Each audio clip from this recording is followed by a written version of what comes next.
এই লোকটাকে পৃথিবীর যে কোনো জায়গা থেকে খুঁজে বার করো আর জিতে নাও 10,000। Okay. তোমাকে হাওয়াইন শার্ট, হাফ প্যান্ট এবং এই জুতো পরা একজন বৃদ্ধ লোককে খুঁজতে হবে। এটা করার জন্য 48 ঘন্টা সময় আছে। যাও। আমি যাবো।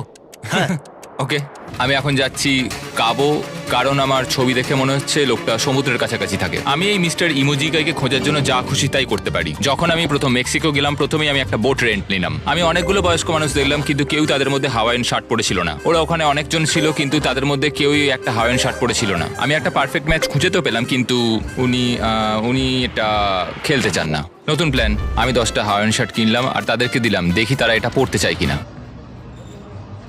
2 ঘন্টা কেটে গেছে, আমার মনে হচ্ছে এটা কখনোই কোনোভাবে সম্ভব নয়। আমি নিজেকে পরাজিত ঘোষণা করেই দিয়েছিলাম, কিন্তু সেই সময় অদ্ভুত একটা ঘটনা ঘটলো। আপনারা বিশ্বাস করবেন না, আমার সামনে কে বসেছিল। আপনাকে দারুণ লাগছে। আমি মিস্টার বিস্টকে কল করছি। হেই, কনগ্রাচুলেশন, তুমি এই মাত্র জিতে নিলে 10,000 কি ডলার। মানে? আরে সত্যি? আমরা কি হেলিকপ্টারে যাবো?